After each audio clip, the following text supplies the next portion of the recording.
Price lord.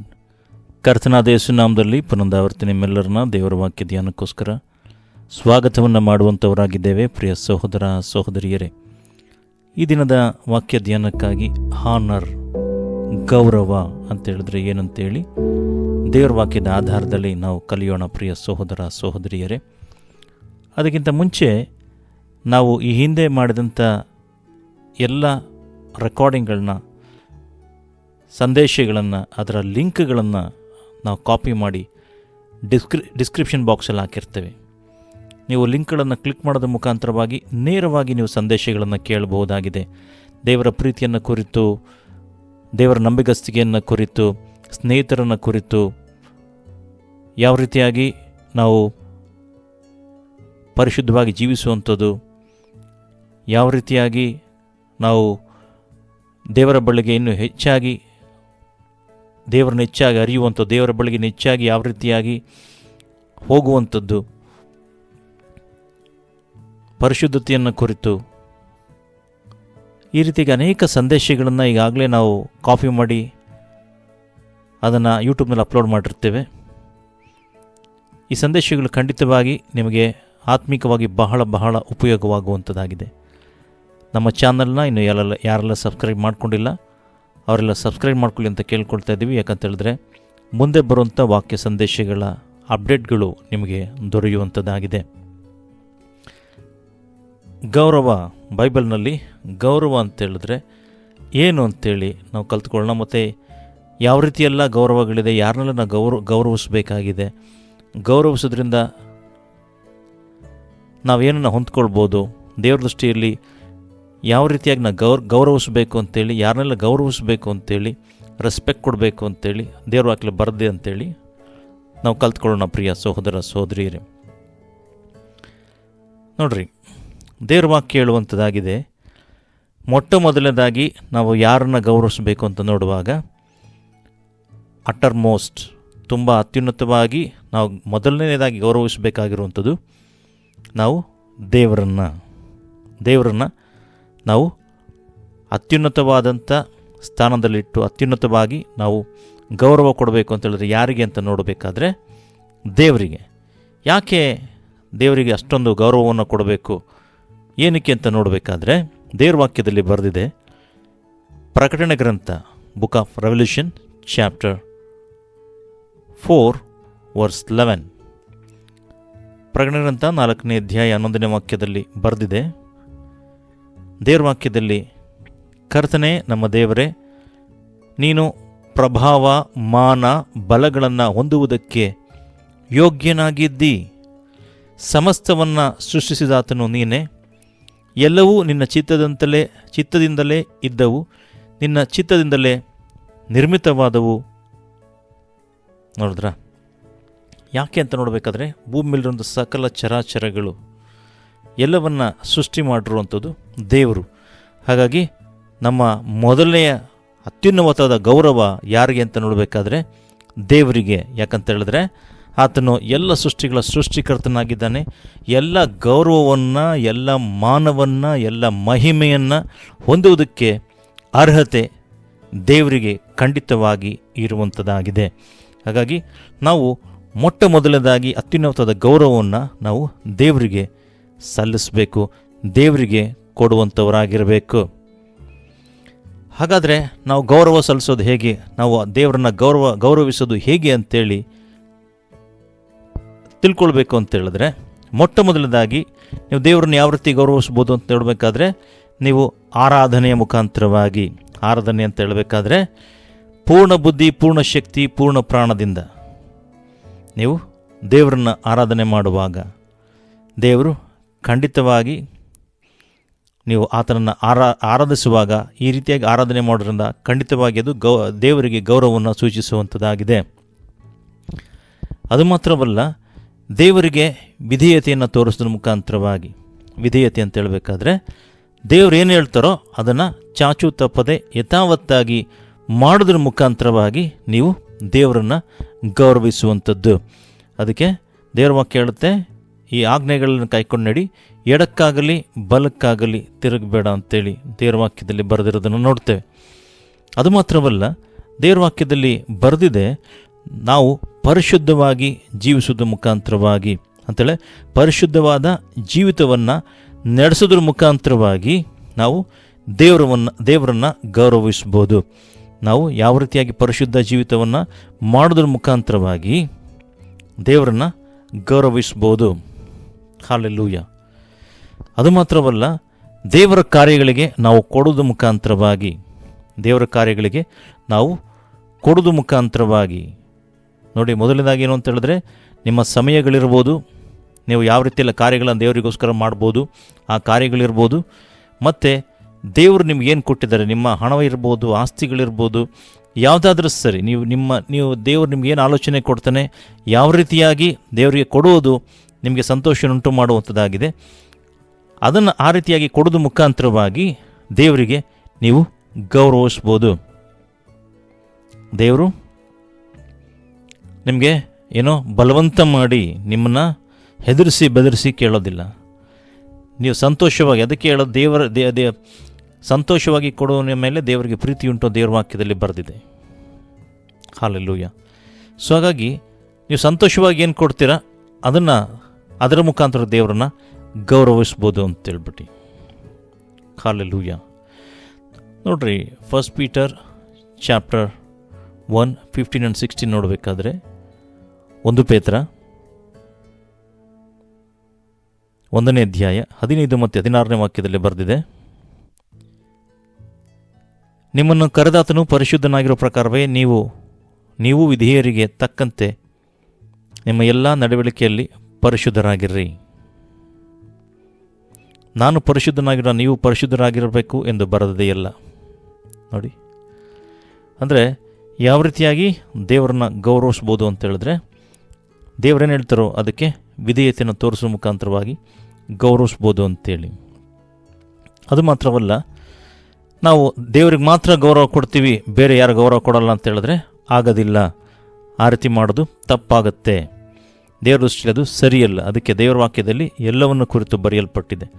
ನೋಡ್ರಿ, ನಾವು ಇತರರನ್ನು ಸಹ ಗೌರವಿಸಬೇಕಾಗಿದೆ. ಯಾರನ್ನ ಗೌರವಿಸಬೇಕು ಅಂತ ಹೇಳಿದ್ರೆ, ಅಧಿಕಾರದಲ್ಲಿರುವವ್ರನ್ನ ನೀವು ಗೌರವಿಸಬೇಕು ಅಂತೇಳಿ ದೇವರ ವಾಕ್ಯದಲ್ಲಿ ಸ್ಪಷ್ಟವಾಗಿ ಬರೆದಿದೆ. ನೋಡಿ, ರೋಮಾಪುರದ ಬರೆದ ಪತ್ರಿಕೆ, ಬುಕ್ ಆಫ್ ರೋಮನ್ಸ್ ಚಾಪ್ಟರ್ 13 1ರಿಂದ 7ನೇ ವಾಕ್ಯವನ್ನು ನೋಡುವಾಗ, ಪ್ರತಿ ಮನುಷ್ಯನು ತನ್ನ ಮೇಲಿರುವ ಅಧಿಕಾರಿಗಳಿಗೆ ಅಧೀನನಾಗಿರಲಿ, ಯಾಕೆಂದರೆ ದೇವರಿಂದ ಹೊರತು ಒಬ್ಬರಿಗೂ ಅಧಿಕಾರವಿರುವುದಿಲ್ಲ. ಇರುವ ಅಧಿಕಾರಿಗಳು ದೇವರಿಂದ ನೇಮಿಸಲ್ಪಟ್ಟವರು. ಆದ್ದರಿಂದ ಅಧಿಕಾರಕ್ಕೆ ಎದುರು ಬೀಳುವವನು ದೇವರ ನೇಮಕವನ್ನು ಎದುರಿಸುತ್ತಾನೆ. ಎದುರಿಸುವವರು ಶಿಕ್ಷೆಗೊಳಗಾಗುವರು. ಕೆಟ್ಟ ಕೆಲಸ ಮಾಡುವವನಿಗೆ ಅಧಿಪತಿಯಿಂದ ಭಯವಿರುವುದೇ ಹೊರತು ಒಳ್ಳೆ ಕೆಲಸ ಮಾಡುವವನಿಗೆ ಭಯವೇನೂ ಇಲ್ಲ. ನೀನು ಅಧಿಕಾರಿಗೆ ಭಯಪಡದೆ ಇರಬೇಕೆಂದು ಅಪೇಕ್ಷಿಸುತ್ತೀಯೋ, ಒಳ್ಳೆಯದನ್ನು ಮಾಡು. ಆಗ ಆ ಅಧಿಕಾರಿಯಿಂದಲೇ ನಿನಗೆ ಹೊಗಳಿಕೆಯುಂಟಾಗುವುದು. ಅವನು ನಿನ್ನ ಹಿತಕ್ಕೋಸ್ಕರವೇ ದೇವರ ಸೇವಕನಾದನಲ್ಲ. ಆದರೆ ನೀನು ಕೆಟ್ಟದ್ದನ್ನು ಮಾಡಿದರೆ ಭಯಪಡಬೇಕು. ಅವನು ಸುಮ್ಮನೆ ಕೈಯಲ್ಲಿ ಕತ್ತಿಯನ್ನು ಹಿಡಿದಿಲ್ಲ. ಅವನು ದೇವರ ಸೇವಕನಾಗಿದ್ದು ಕೆಟ್ಟದ್ದನ್ನು ನಡೆಸುವವನಿಗೆ ದೇವರ ದಂಡನೆಯನ್ನು ವಿಧಿಸುತ್ತಾನೆ. ಆದ ಕಾರಣ ದಂಡನೆಯಾದೀತೆಂದು ಮಾತ್ರವಲ್ಲದೆ ಮನಸ್ಸಿಗೆ ನ್ಯಾಯವಾಗಿ ತೋರುವುದರಿಂದಲೂ ಅವನಿಗೆ ಅಧೀನನಾಗುವುದು ಅವಶ್ಯ. ಈ ಕಾರಣದಲ್ಲೇ ನೀವು ಕಂದಾಯ ಕೂಡ ಕೊಡುತ್ತೀರಿ. ಯಾಕೆಂದರೆ ಕಂದಾಯ ಎತ್ತುವವರು ದೇವರ ಉದ್ಯೋಗಿಗಳಾಗಿದ್ದು ಆ ಕೆಲಸದಲ್ಲಿಯೇ ನಿರತರಾಗಿರುತ್ತಾರೆ. ಅವರವರಿಗೆ ಸಲ್ಲಿಸತಕ್ಕದ್ದನ್ನು ಸಲ್ಲಿಸಿರಿ. ಯಾರಿಗೆ ಕಂದಾಯವೋ ಅವರಿಗೆ ಕಂದಾಯವನ್ನು, ಯಾರಿಗೆ ಸುಂಕವೋ ಅವರಿಗೆ ಸುಂಕವನ್ನು, ಯಾರಿಗೆ ಭಯವೋ ಅವರಿಗೆ ಭಯವನ್ನು, ಯಾರಿಗೆ ಮರ್ಯಾದೆಯೋ ಅವರಿಗೆ ಮರ್ಯಾದೆಯನ್ನು ಸಲ್ಲಿಸಿರಿ ಅಂತೇಳಿ ದೇವರ ವಾಕ್ಯದಲ್ಲಿ ಬರೆದಿರೋದನ್ನು ನೋಡ್ತೇವೆ. ನೋಡ್ರಿ, ಅನೇಕರು ಏನು ಮಾಡ್ತಾರೆ ಅಂತ ಹೇಳಿದ್ರೆ, ತಾವು ಕೆಲಸ ಮಾಡುವಂಥ ಸ್ಥಳಗಳಲ್ಲಿರ್ಬೋದು, ಆಫೀಸ್ಗಳಲ್ಲಿರ್ಬೋದು, ಹಾಸ್ಪಿಟಲ್ಸ್ಗಳಲ್ಲಿರ್ಬೋದು, ಯಾವುದೇ ಹುದ್ದೆಗಳಲ್ಲಿರ್ಬೋದು, ದೇವರ ವಾಕ್ಯ ಹೇಳುತ್ತೆ, ನಿಮ್ಮ ಅಧಿಕಾರಿಗಳಿಗೆ ಏನು ಮಾಡಿರಿ ಅಂತ ಹೇಳಿದ್ರೆ ಅವ್ರಿಗೆ ಹಾನರ್ ಮಾಡಿರಿ, ಅವ್ರಿಗೆ ಗೌರವಿಸ್ರಿ. ಅಧಿಕಾರಿಗಳಿಗೆ ಅಧೀನರಾಗಿರಿ, ಸಬ್ಮಿಷನ್ನಲ್ಲಿರ್ರಿ, ಗೌರವವನ್ನು ಸೂಚಿಸಿ ಅಂತೇಳಿ ದೇವ್ರ ವಾಕ್ಯದಲ್ಲಿ ಬರೆದಿದೆ. ಯಾಕಂತ ಹೇಳಿದ್ರೆ ದೇವರಿಂದ ಹೊರತು ಒಬ್ಬರಿಗೂ ಅಧಿಕಾರ ಇರೋದಿಲ್ಲ. ಸೊ ಈ ಅಧಿಕಾರಿಗಳನ್ನ ಯಾರು ನೇಮಿಸಿದ್ರು ಅಂತ ನೋಡಬೇಕಾದ್ರೆ ದೇವರಿಂದ ನೇಮಿಸಲ್ಪಟ್ಟವರು. ಹಾಗಾಗಿ ಅವರಿಗೆ ನಾವು ಖಂಡಿತವಾಗಿ ಗೌರವವನ್ನು ಕೊಡಲೇಬೇಕು, ಗೌರವಿಸಲೇಬೇಕು. ಯಾಕಂತೇಳಿದ್ರೆ ದೇವರ ವಾಕ್ಯ ಹೇಳುತ್ತೆ, ಅಧಿಕಾರಕ್ಕೆ ಎದುರು ಬೀಳುವವನು ದೇವರ ನೇಮಕವನ್ನು ಎದುರಿಸ್ತಾನೆ, ಎದುರಿಸುವವರು ಶಿಕ್ಷೆಗೊಳಗಾಗುವರು. ನೋಡಿದ್ರ, ಅದಕ್ಕೋಸ್ಕರನೇ ದೇವ್ರು ನೇಮಿಸಿದರೆ ಅಧಿಕಾರಿಗಳನ್ನ ನೀವು ಎದುರಿಸೋದಕ್ಕೆ ಹೋಗಬೇಡ್ರಿ, ಅವ್ರಿಗೆ ರೆಬೆಲ್ ಆಗೋದಕ್ಕೆ ಹೋಗಬೇಡ್ರಿ. ಸೊ ನಿಮ್ಮ ನಡೆಯಿಂದ ಇರ್ಬೋದು, ನುಡಿಯಿಂದ ಇರ್ಬೋದು, ನೀವೇನು ಮಾಡಬೇಕು ಅಂತ ಹೇಳಿದ್ರೆ ಅವ್ರನ್ನ ಗೌರವಿಸೋದನ್ನ ಕಲ್ತ್ಕೊಳ್ರಿ. ಕೆಲವ್ರು ಏನು ಮಾಡ್ತಾರೆ ಅಂತ ಹೇಳಿದ್ರೆ, ಕೆಲವು ಪ್ರಶ್ನೆ ಮಾಡ್ತಾರೆ, ನೋಡ್ರಿ ಅವ್ರು ಮಾಡೋಂಥ ಬಿಹೇವಿಯರ್ನ ನೋಡ್ತಾ ಅವ್ರು ಗೌರವಿಸಬೇಕು ಅಂತ ಅನ್ಸೋದಿಲ್ಲ. ಅವ್ರು ಮಾಡೋಂಥ ಕೆಲಸಗಳನ್ನ ನೋಡಬೇಕಾದ್ರೆ, ಅವ್ರು ನಡೆದುಕೊಳ್ಳುವಂಥ ವಿಧಿಗಳನ್ನು ನೋಡಬೇಕಾದ್ರೆ ನಾವು ಅವ್ರಿಗೆ ಯಾವ ರೀತಿ ಗೌರವಿಸಬೇಕು, ಯಾಕೆ ಗೌರವಿಸಬೇಕು ಅಂತೇಳಿ ಅನಿಸುತ್ತೆ ಅಂತೇಳಿ ಹೇಳೋದುಂಟು. ಆದರೆ ದೇವ್ರ ವಾಕ್ಯದಲ್ಲಿ ಬರೆದಿದೆ, ನಿಮ್ಮ ಅಧಿಕಾರದಲ್ಲಿರೋರನ್ನ ನೀವು ಯಾರಿಗೆ ಸಬ್ಮಿಷನಲ್ಲಿರ್ತೀರ, ನಿಮ್ಮ ಅಧಿಕಾರಿಗಳು ಯಾರಿದ್ದಾರೆ ಅವ್ರನ್ನ ಗೌರವಿಸು ಅಂತೇಳಿ ದೇವ್ರ ವಾಕ್ಯ ಬರೆದಿದೆ. ಹಾಗಾಗಿ ಅವ್ರು ಯಾರಾದರೂ ಸರಿ, ಎಂಥವರಾದರೂ ಸರಿ, ಹೇಗಿದ್ದರೂ ಸರಿ, ನಾನು ದೇವರ ವಾಕ್ಯಕ್ಕೆ ವಿಧೇಯತೆ ತೋರಿಸ್ತೇನೆ, ಅವರಿಗೆ ನಾನು ಗೌರವಿಸ್ತೇನೆ, ನಾನು ಅವ್ರನ್ನ ಹಾನರ್ ಮಾಡ್ತೇನೆ ಅಂತೇಳಿ ನೀವು ಹಾನರ್ ಮಾಡೋದನ್ನು ಕಲಿಬೇಕು. ಯಾಕಂತೇಳಿದ್ರೆ ಇದು ದೇವ್ರು ಹೇಳಿರೋದು, ದೇವರ ಆಜ್ಞೆಗಳನ್ನ ಕೈಕೊಂಡು ನಡೀತೇನೆ. ನಿಮ್ಮ ಅಧಿಕಾರಿಗಳನ್ನು ಗೌರವಿಸ್ರಿ, ಯಾರಾದರೂ ಸರಿ. ಅವರು ನಿಮ್ಮನ್ನು ಯಾವ ರೀತಿ ಕಾಣ್ತಾ ಇದ್ದಾರೋ ಅದು ಸೆಕೆಂಡ್ರಿ.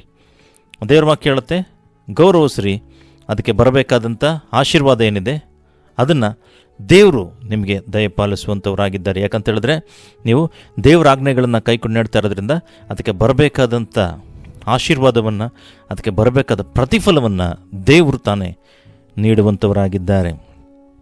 ಎರಡನೇದಾಗಿ ನೋಡಬೇಕಾದ್ರೆ ದೇವ್ರ ವಾಕ್ಯ ಹೇಳುತ್ತೆ, ವೃದ್ಧರನ್ನು, ವಯಸ್ಸಾದವರನ್ನು ನೀವು ಗೌರವಿಸಿ ಅಂತೇಳಿ ದೇವ್ರ ವಾಕ್ಯದಲ್ಲಿ ಬರೆದಿರೋದನ್ನು ನೋಡ್ತೇವೆ.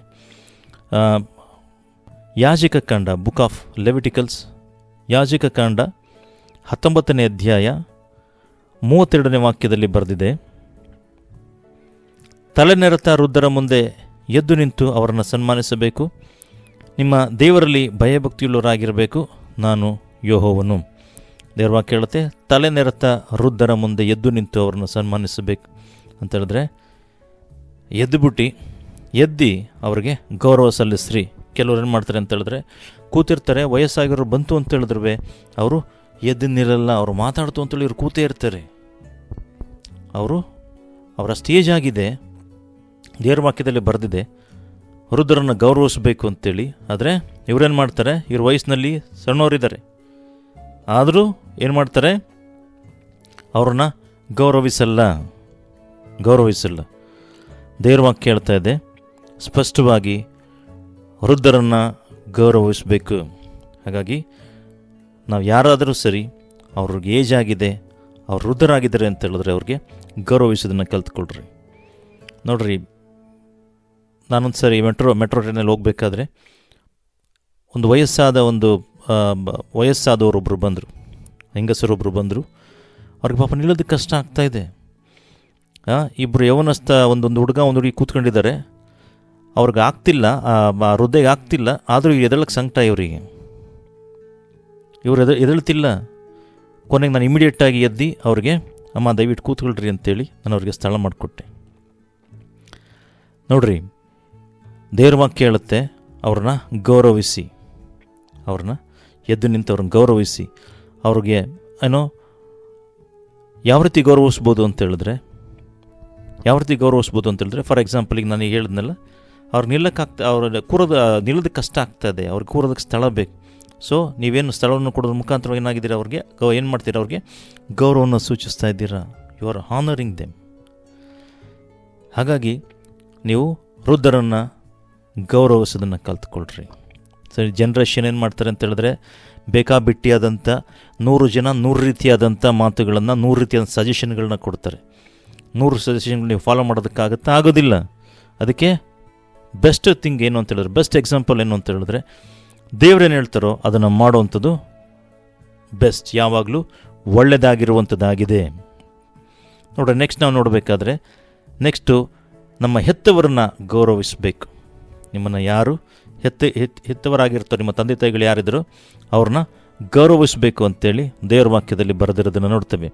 ನೋಡ್ರಿ, ವಿಮೋಚನ ಕಾಂಡ, ಬುಕ್ ಆಫ್ ಎಕ್ಸಡಸ್ ವಿಮೋಚನಕಾಂಡ 20ನೇ ಅಧ್ಯಾಯ 12ನೇ ವಾಕ್ಯವನ್ನು ನೋಡುವಾಗ ದೇವರ ವಾಕ್ಯದಲ್ಲಿ ಬರೆದಿದೆ, ನಿನ್ನ ತಂದೆ ತಾಯಿಗಳನ್ನು ಸನ್ಮಾನಿಸಬೇಕು, ಸನ್ಮಾನಿಸಿದರೆ ನಿನ್ನ ದೇವರಾದ ಯೆಹೋವನು ನಿನಗೆ ಅನುಗ್ರಹಿಸುವ ದೇಶದಲ್ಲಿ ನೀನು ಬಹುಕಾಲ ಇರುವಿ. ನೋಡಿದ್ರ, ನಿಮ್ಮ ತಂದೆ ತಾಯಿಗಳನ್ನ ಸನ್ಮಾನಿಸಬೇಕು ಅಂತೇಳಿ ದೇವರ ವಾಕ್ಯದಲ್ಲಿ ಬರೆದಿದೆ. ಸೊ ಹಾಗಾದರೆ ನಿಮ್ಮ ತಂದೆ ತಾಯಿಗಳನ್ನ ಸನ್ಮಾನಿಸೋದು ಅಂತ ಹೇಳಿದ್ರೆ ಏನು? ಸನ್ಮಾನಿಸೋದು ಅಂತ ಹೇಳಿದ್ರೆ ನೀವು ನಿಮ್ಮ ಹೆತ್ತವರ ತಂದೆ ತಾಯಿಗಳ ಅವರ ಅಧಿಕಾರಕ್ಕೆ ಅಂತ ಹೇಳಿದ್ರೆ ಅವರ ಅಥಾರಿಟಿಗೆ ಏನಾಗಿರಿ, ಅಧೀನರಾಗಿರ್ರಿ, ಸಬ್ಮಿಷನ್ ಆಗಿರಿ, ಸಬ್ಮಿಟ್ ಆಗಿರಿ, ಅವರ ಅಧೀನದಲ್ಲಿರ್ರಿ. ಅವ್ರೇನಾದ್ರು ಹೇಳಬೇಕಾದ್ರೆ ಅದನ್ನು ನೀವೇನು ಮಾಡಿರಿ ಅಂತ ಹೇಳಿದ್ರೆ ಕೇಳ್ರಿ. ಕೆಲವ್ರು ಏನು ಮಾಡ್ತಾರೆ ಅಂತ ಹೇಳಿದ್ರೆ, ಪಾಪ ಅವರು ತಂದೆ ತಾಯಿಗಳು ಅಷ್ಟೊಂದು ಓದಿರೋದಿಲ್ಲ, ಆದರೆ ಇವ್ರು ಓದಿದ್ದಾರೆ ಅಂತ ಹೇಳಿದ್ರೆ ನನಗೆಲ್ಲ ಗೊತ್ತು, ನಾನೆಷ್ಟು ಓದಿದ್ದೀನಿ ಗೊತ್ತಾ, ನನಗೆಷ್ಟು ಜ್ಞಾನ ಇದೆ ಗೊತ್ತಾ, ನಂದೆಷ್ಟು ಪರ್ಸೆಂಟೇಜ್ ಇದೆ ಗೊತ್ತಾ, ಲೋಕದಲ್ಲಿ ಏನೆಲ್ಲ ಇರ್ತದೆ ನನಗೆ ಗೊತ್ತುಂಟು, ಟೆಕ್ನಾಲಜಿ ಬಗ್ಗೆ ಗೊತ್ತುಂಟು ಅಂತೇಳಿ ಇಷ್ಟುದ ಮಾತಾಡ್ತಾರೆ. ಆದರೆ ನೀನೆಷ್ಟೇ ಓದಿರ್ಬೋದು, ನೀನೆಷ್ಟೇ ಬೆಳೆದಿರ್ಬೋದು, ನೀನೆಷ್ಟೇ ದುಡಿಬೋದು, ಆದರೆ ಮೊಟ್ಟ ಮೊದಲು ನಿನಗೆ ನಡೆಯೋದನ್ನು ಕಲಿಸಿದವರು ನಿಮ್ಮ ತಂದೆ ತಾಯಿಗಳದನ್ನು ಮರಿಬೇಡ. ನೀನು ಬಿದ್ದಾಗ ನಿನ್ನನ್ನು ಎತ್ತಿದವರು ನಿನ್ನ ತಂದೆ ತಾಯಿಗಳು. ನಿನ್ನನ್ನು ಶುದ್ಧಿಗೊಳಿಸಿ ನಿನಗೆ ಒಳ್ಳೆ ವಸ್ತ್ರಗಳನ್ನು ಕೊಟ್ಟು ನಿನಗೆ ಒಳ್ಳೆ ಎಜುಕೇಷನ್ ಕೊಟ್ಟವರು ನಿನ್ನ ತಂದೆ ತಾಯಿಗಳು. ಅದನ್ನು ಮರೆತು ನಿನಗೆ ತೋಳಿಗೆ ಬಲ ಬಂದಾಗ, ನಿನ್ನ ದೇಹಕ್ಕೆ ಬಲ ಬಂದಾಗ, ನೀನು ಯಾವ ಸ್ಥಿತಿನಲ್ಲಿ ಅವ್ರು ನಿಮ್ಮನ್ನು ನಡೆಸಿದ್ರು, ಯಾವ ಸ್ಥಿತಿಯಿಂದ ನಿನ್ನನ್ನು ಈ ಸ್ಥಿತಿಗೆ ತಗೊಂಡು ಬಂದರು, ಅದನ್ನು ಮರೆಯೋದಕ್ಕೆ ಹೋಗ್ಬಿಡ್ರಿ. ಯವನಸ್ಥೆಯರೇ, ನಿಮ್ಮ ತಂದೆ ತಾಯಿಗಳನ್ನು ಗೌರವಿಸೋದನ್ನು ಕಲ್ತ್ಕೊಳ್ರಿ. ಅಸಡ್ಡೆ ಮಾಡಬೇಡ್ರಿ. ಇದು ದೇವರಿಗೆ ಮೆಚ್ಚುಗೆ ಆಗಿರೋದಿಲ್ಲ. ನೀವು ಮಾಡೋಂಥ ಕಾರ್ಯಗಳು ದೇವರಿಗೆ ಮೆಚ್ಚುಗೆ ಆಗೋದಿಲ್ಲ. ಅವರೇನಾದ್ರು ನಿಮಗೆ ಮಾರ್ಗದರ್ಶನ ಕೊಡಬೇಕಾದ್ರೆ ಅದನ್ನು ಆಲಿಸ್ರಿ, ಕೇಳಿಸ್ಕೊಳ್ರಿ. ಅದನ್ನು ಹಗುರವಾಗಿ ತಗೊಳಕ್ಕೆ ಹೋಗ್ಬೇಡ್ರಿ, ಲೈಟಾಗಿ ತಗೊಳ್ಳೋದಕ್ಕೆ ಹೋಗ್ಬೇಡ್ರಿ. ಒಬ್ಬ ಯವನಸ್ಥನಾದ ಹುಡುಗ ಅವ್ರ ತಾಯಿ ನೈಟ್ನಲ್ಲಿ ಹೋಗ್ಬೇಡ ಇಷ್ಟೊತ್ತಿನಲ್ಲಿ ಅಂತ ಹೇಳ್ತಿತ್ತು ಅಂತ ಹೇಳಿದ್ರು, ಅವರ ಮಾರ್ಗದರ್ಶನಕ್ಕೆ ಅವ್ರು ಹೇಳಿದಂಥ ಮಾತುಗಳಿಗೆ ಗಮನ ಕೊಡದಲ್ಲೇ ನೈಟ್ ಹೋದ, ಲೈಟ್ ಇರಲಿಲ್ಲ, ಡಿವೈಡರ್ಗೆ ಹೊಡೆದ, ತಲೆ ಸೀಳೋಯ್ತು, ಸತ್ತೋದ. ಅದೇ ಅವ್ರ ತಾಯಿ ಮಾತನ್ನು ಕೇಳಿದರೆ ಬದುಕ್ತಿತ್ತಿಲ್ವ? ಅವನು ಬದುಕ್ತಿದ್ದ. ಹಾಗಾಗಿ ನಿಮ್ಮ ನಡೆ ಇರ್ಬೋದು, ನುಡಿ ಇರ್ಬೋದು, ನಿಮ್ಮ ತಂದೆ ತಾಯಿಗಳನ್ನು ಗೌರವಿಸೋದನ್ನು ಕಲ್ತ್ಕೊಳ್ರಿ. ಅವ್ರನ್ನ ಗೌರವ ನಡೆಸ್ಕೊಳ್ರಿ. ಅಗೌರವದ ಮಾತುಗಳನ್ನು ಆಡಬೇಡ್ರಿ. ಕೆಲವು ವಿಡಿಯೋಗಳು ನೋಡಬೇಕಾದ್ರೆ ಬಹಳ ದುಃಖ ಆಗುವಂಥದ್ದಾಗಿದೆ. ತಾಯಿಯನ್ನು ಏನೋ ಕೇವಲವಾಗಿ ರೋಡಲ್ಲೆಲ್ಲ ಎಳ್ಕೊಂಡು ಹೋಗುವಂಥದ್ದು, ಹೊಡೆಯುವಂಥದ್ದು, ತಳ್ಳುವಂಥದ್ದು, ನಡು ರಸ್ತೆಯಲ್ಲಿ ಬಿಟ್ಟು ಹೋಗುವಂಥದ್ದು, ಇಂಥ ಕಾರ್ಯ ನೋಡುವಾಗ ಬಹಳ ದುಃಖವನ್ನು ಉಂಟು ಮಾಡುವಂಥದ್ದಾಗಿದೆ. ನಿಮ್ಮ ತಂದೆ ತಾಯಿಗಳು ನಿಮ್ಮನಿಗೆ ಏನೆಲ್ಲ ಸ್ಯಾಕ್ರಿಫೈಸ್ ಮಾಡಿದ್ರು ಅದನ್ನು ಮರಿಬೇಡ್ರಿ. ನೀನೆಷ್ಟೇ ದೊಡ್ಡವನಾಗಿರ್ಬೋದು, ನೀನೆಷ್ಟೇ ಎಜುಕೇಟೆಡ್ ಆಗಿರ್ಬೋದು, ನಿನಗೆಷ್ಟೇ ವಯಸ್ಸಾಗಿರ್ಬೋದು, ನೀನೇನೆಲ್ಲ ಸಂಪಾದನೆ ಮಾಡಿರ್ಬೋದು, ಆದರೆ ದೇವ್ರ ವಾಕ್ಯ ಹೇಳುತ್ತೆ, ನಿನ್ನ ತಂದೆ ತಾಯಿಗಳಿಗೆ ಗೌರವ ಕೊಡೋದನ್ನು ಕಲ್ತ್ಕೊಳ್ರಿ. ನೀವು ನಿಮ್ಮ ವಯಸ್ಸಿನ ಕಾಲಕ್ಕೆ ಬಂದಾಗ ಅವ್ರಿಗೆ ಬೇಕಾದಂಥ ನೆರವನ್ನು ನೀಡ್ರಿ.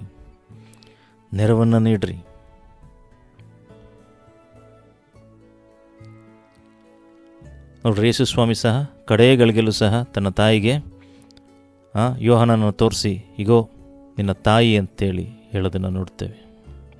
ಅಂದರೆ ಯಾವ ರೀತಿಯಾಗಿ ತನ್ನ ಕರ್ತವ್ಯವನ್ನು ಯೇಸು ಸ್ವಾಮಿ ಕಡೆಗಳಿಗೆಲ್ಲೂ ಸಹ ಮರಲಿಲ್ಲ ಅಂತೇಳಿ ನಾವು ನೋಡ್ತೇವೆ. ನಿಮ್ಮ ತಂದೆ ತಾಯಿಗಳಿಗೆ ಗೌರವ ಮತ್ತು ಭಕ್ತಿಯನ್ನು ತೋರಿಸ್ರಿ. ಮತ್ತು ಅವರು ನಿಮಗೆ ಮಾಡಿದಂಥ ಪ್ರತಿಯೊಂದು ಕಾರ್ಯಗಳಿಗೆ ಕೃತಜ್ಞತೆ ಉಳ್ಳವರಾಗಿರಿ. ಅವ್ರು ಬಟ್ಟೆ ತಗೊಳ್ಳಿಲ್ಲ ಅಂತ ಹೇಳಿದ್ರೆ ನಿಮ್ಗೆ ಬಟ್ಟೆ ತೆಗೆದುಕೊಟ್ಟಿದ್ದಾರೆ. ಅವರು ಸ್ಯಾಕ್ರಿಫೈಸ್ ಮಾಡಿದ್ದಾರೆ, ನಿಮಗೆ ಬೇಕಾದ್ದನ್ನು ಕೊಡಿಸೋದಕ್ಕೋಸ್ಕರ ಅವ್ರಿಗೆ ಬೇಕಾದಂಥನ್ನು ತಗೊಳ್ದಲೇ ಸ್ಯಾಕ್ರಿಫೈಸ್ ಮಾಡಿದ್ದಾರೆ.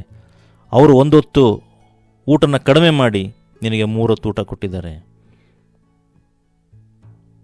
ಸ್ಯಾಕ್ರಿಫೈಸ್ಗಳನ್ನ ಮರಿಬೇಡ್ರಿ. ಅವರು ಮಾಡಿದಂಥ ಸ್ಯಾಕ್ರಿಫೈಸ್ ಏನಿದೆ ಅದನ್ನು ಮರ್ತೋಗ್ಬೇಡ್ರಿ. ಎಲ್ಲದಕ್ಕೂ ಪ್ರತಿಯೊಂದು ವಿಷಯಗಳಲ್ಲೂ ಕೃತಜ್ಞತೆ ಉಳ್ಳವರಾಗಿರ್ರಿ.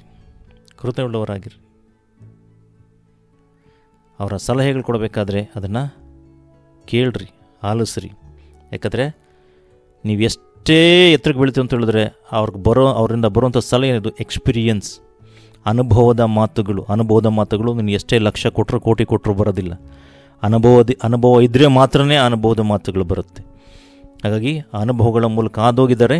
ಹಾಗಾಗಿ ಅವ್ರ ಮಾತನ್ನು ಕೇಳ್ರಿ.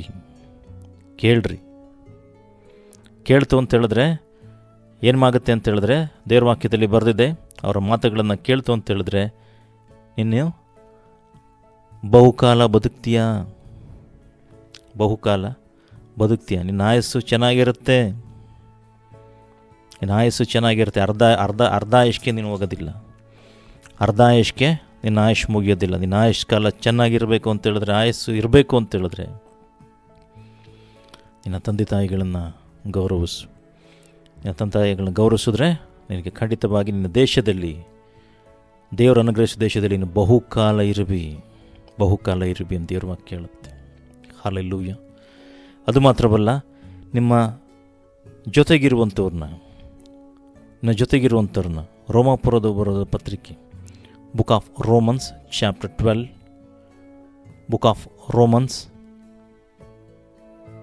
12 ವರ್ಸ್ 10 ದೇವ್ರ ವಾಕ್ಯದಲ್ಲಿ ಬರೆದಿದೆ, ಕ್ರೈಸ್ತ ಸಹೋದರರು ಅಣ್ಣ ತಮ್ಮಂದಿರೆಂದು ಒಬ್ಬರನ್ನೊಬ್ಬರು ಪ್ರೀತಿಸಿರಿ, ಮಾನ ಮರ್ಯಾದೆಯನ್ನು ತೋರಿಸುವುದರಲ್ಲಿ ಒಬ್ಬರಿಗಿಂತ ಒಬ್ಬರು ಮುಂದಾಗಿರ್ರಿ. ನೋಡಿದ್ರ? ಸೊ ಅವ್ರು ನನಗೆ ಗೌರವ ಕೊಡಲಿ, ಅವರೇ ಬಂದು ನನಗೆ ಗೌರವ ತೋರಿಸ್ಲಿ ಅನ್ನೋದನ್ನು ಬಿಡ್ರಿ. ಅವ್ರು ತೋರಿಸ್ತಾರೋ ಬಿಡ್ತಾರೋ, ನಿಮ್ಗೇನಿದೆ ನೀವು ತೋರಿಸ್ಬೇಕಾಗಿದ್ದನ್ನು ತೋರಿಸ್ರಿ. ಅವರಿಂದ ಎಕ್ಸ್ಪೆಕ್ಟ್ ಮಾಡೋದಕ್ಕೆ ಹೋಗ್ಬೇಡ್ರಿ. ನೀವು ಮಾಡಿರಿ. ದೇವ್ರ ವಾಕ್ಯ ಏನು ಹೇಳ್ತಾ ಇದೆ, ನೀವು ತೋರಿಸ್ರಿ. ಅವ್ರು ತೋರಿಸ್ತಾರೋ ಬಿಡ್ತಾರೋ ಅದು ಅವ್ರಿಗೆ ಬಿಟ್ಟಿದ್ದು. ನೀವು ತೋರಿಸ್ರಿ, ಗೌರವಿಸ್ರಿ. ಸೊ ಮಾನ ಮರ್ಯಾದೆ ತೋರಿಸಲಿ, ಒಬ್ಬರಿಗಿಂತ ಒಬ್ಬರು ಮುಂದಾಗಿರಿ ಅಂತ ಹೇಳಿದ್ರೆ ಏನು, ಅವ್ರು ತೋರಿಸ್ತಾರೆ, ಅದಕ್ಕಿಂತಲೂ ಏನಾಗಬೇಕು ಅಂತ ಹೇಳಿದ್ರೆ ನೀವು ಮುಂದಾಗಿ ಗೌರವನ ತೋರಿಸ್ರಿ ಅಂತ ಇದೆ. ಹಲ್ಲೆಲೂಯಾ. ಅದು ಮಾತ್ರವಲ್ಲ, ದೇವ್ರ ವಾಕ್ಯದಲ್ಲಿ ಬರೆದಿದೆ, ನಾವು ಎಲ್ಲ ಜನರನ್ನು ಸಹ ಗೌರವಿಸೋದನ್ನ ಕಲ್ತ್ಕೊಬೇಕು. ಎಲ್ಲ ಜನರನ್ನು ಸಹ ಗೌರವಿಸಬೇಕು ಅಂತೇಳಿ ದೇವ್ರ ವಾಕ್ಯದಲ್ಲಿ ಬರೆದಿದೆ. ನೋಡ್ರಿ, 1 ಪೀಟರ್ 1 ಪೇತ್ರ 2ನೇ ಅಧ್ಯಾಯ 17ನೇ ವಾಕ್ಯವನ್ನು ನೋಡುವಾಗ ದೇವ್ರ ವಾಕ್ಯದಲ್ಲಿ ಬರೆದಿದೆ, ನೀವು ದೇವರ ದಾಸರಾಗಿದ್ದೀರಲ್ಲ, ಎಲ್ಲರನ್ನ ಸನ್ಮಾನಿಸ್ರಿ, ಸಹೋದರರನ್ನ ಪ್ರೀತಿಸಿರಿ. ಎಲ್ಲರನ್ನ ಸನ್ಮಾನಿಸ್ರಿ ಅಂದರೆ ಎಲ್ಲರಿಗೂ ನೀವೇನು ಮಾಡಿರಿ, ಗೌರವಿಸ್ರಿ, ಹಾನರ್ ಮಾಡಿರಿ. ಗೌರವ ಸಲ್ಲಿಸೋದು ಅಂದ್ರೇನು? ಗೌರವ ಸಲ್ಲಿಸೋದು ಅಂತ ಹೇಳಿದ್ರೆ ಅವರ ಮಾತುಗಳನ್ನು ಕೇಳುವಂಥದ್ದು, ಅವರ ಭಾವನೆಗಳನ್ನು, ಅವರ ಎಮೋಷನ್ಸ್ಗಳನ್ನು ನಾವು ರೆಸ್ಪೆಕ್ಟ್ ಮಾಡುವಂಥದ್ದು. ಅವರೇನು ಮಾತಾಡ್ತಾ ಇದ್ದಾರೋ ಅದನ್ನು ಕೇಳ್ಕೊಬೇಕು. ಕೆಲವ್ರಿಗೆ ಅವರೇನೋ ಮಾತಾಡ್ತಾ ಇದ್ದಾರೆ ಅಂತ ಅದನ್ನು, ಆ ಮಾತುಗಳಿಗೆ ಗೌರವನೇ ಕೊಡೋದಿಲ್ಲ, ಎಲ್ಲೆಲ್ಲೋ ನೋಡ್ತಾ ಇರ್ತಾರೆ, ಏನೇನೋ ಮಾಡ್ತಾ ಇರ್ತಾರೆ. ನೀವು ಮಾತುಗಳಿಗೆ ಗೌರವ ಕೊಡ್ತಾ ಇದ್ದೀರಲ್ಲ ಅಂತೇಳಿ ನಿಮ್ಗೆ ನೋಡಿದ್ರೆ ಗೊತ್ತಾಗುತ್ತೆ. ಹಾಗಾಗಿ ಮಾತುಗಳನ್ನು ಕೇಳಿಸ್ಕೊಳ್ಬೇಕಾದ್ರೆ, ಅವ್ರು ಹೇಳೋ ಒಂದು ಮಾತನ್ನು ಕೇಳಿಸ್ಕೊಬೇಕಾದ್ರೆ ನೀವು ಆ ಮಾತುಗಳನ್ನು ಗೌರವಿಸ್ತಿದ್ದೀರ ಅಂತೇಳಿ ಗೊತ್ತಾಗುತ್ತೆ.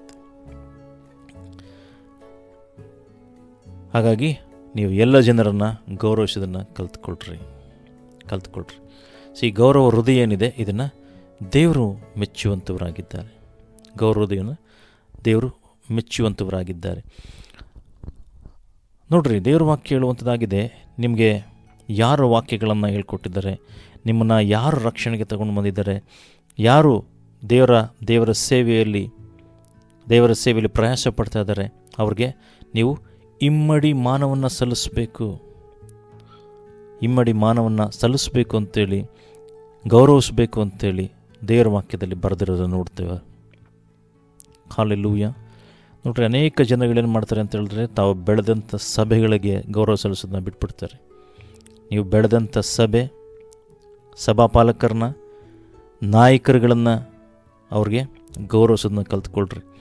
ನೀವು ಎಷ್ಟು ಬೇಕಾದ್ರೂ ಬೆಳೀರಿ, ಆತ್ಮಿಕವಾಗಿ ಬೆಳೀರಿ, ಎಷ್ಟೇ ದೊಡ್ಡ ಮಿನಿಸ್ಟ್ರಿಗಳಲ್ಲಿ ದೊಡ್ಡದಾಗಿ ಬೆಳೀರಿ, ಏನು ಬೇಕಾದ್ರೂ ಮಾಡಿರಿ ದೇವರ ಸೇವೆಯಲ್ಲಿ. ಆದರೆ ನೀವು ಬೆಳೆದು ಬಂದಂಥ ಮಾರ್ಗವನ್ನು, ನಿಮಗೆ ಆತ್ಮಿಕವಾಗಿ ಕೈ ಹಿಡಿದು ನಡೆಯಲು ಕಲಿಸಿದಂಥ ನಿಮ್ಮ ನಾಯಕರುಗಳನ್ನು, ಸಭಾಪಾಲಕರುಗಳನ್ನು, ಲೀಡರ್ಸ್ಗಳನ್ನು ಮರಿಬೇಡ್ರಿ. ದೇವರ ಸೇವೆಯಲ್ಲಿ ಅವರು ಪ್ರಯಾಸ ಪಟ್ಟಿದ್ದಾರೆ, ನಿಮಗೋಸ್ಕರ ಸಮಯವನ್ನು ತೆಗೆದುಕೊಂಡಿದ್ದಾರೆ, ನಿಮಗೋಸ್ಕರ ಪ್ರಾರ್ಥನೆ ಮಾಡಿದ್ದಾರೆ. ನಿಮ್ಮ ಎಲ್ಲ ಆಗು ಹೋಗುಗಳಲ್ಲಿ, ನಿಮ್ಮ ಎಲ್ಲ ನೋವುಗಳಲ್ಲಿ, ಸಂಕಟಗಳಲ್ಲಿ ಅವರು ನಿಮ್ಮ ಜೊತೆಗಾರರಾಗಿ ನಿಂತ್ಕೊಂಡಿದ್ದಾರೆ. ಹಾಗಾಗಿ ನೀವು ಅವ್ರನ್ನ ಗೌರವಿಸ್ರಿ. ನೀವೆಷ್ಟೇ ಬೆಳಿಬೋದು, ಆದರೆ ನೀವು ಬೆಳೆದಂಥ ಮಾರ್ಗವನ್ನು, ನೀವು ಬೆಳೆಸಿದಂಥವ್ರನ್ನ ಮರೆಯೋದಕ್ಕೆ ಹೋಗ್ಬೇಡ್ರಿ. ಪ್ರಿಯ ಸೋದರ ಸೋದರಿಯರೇ, ಗೌರವ ಅಂತ ಹೇಳಿದ್ರೆ ಏನು, ಯಾವ ರೀತಿಯಾದ ಗೌರವಗಳಿದೆ, ಯಾವ ರೀತಿಯಾಗಿ ನಾವು ಗೌರವವನ್ನು ಸಲ್ಲಿಸಬೇಕು ಅಂತೇಳಿ ದೇವರ ವಾಕ್ಯದ ಆಧಾರದಲ್ಲಿ ನಾವು ಇದುವರೆಗೂ ನಿಮಗೆ ಬೋಧನೆಯನ್ನು ಮಾಡಿದ್ದೇವೆ. ದೇವರು ಈ ವಾಕ್ಯಗಳ ಮುಖಾಂತರವಾಗಿ ನಿಮ್ಮನ್ನು ಆಶೀರ್ವಾದ ಮಾಡಲಿ. God bless you.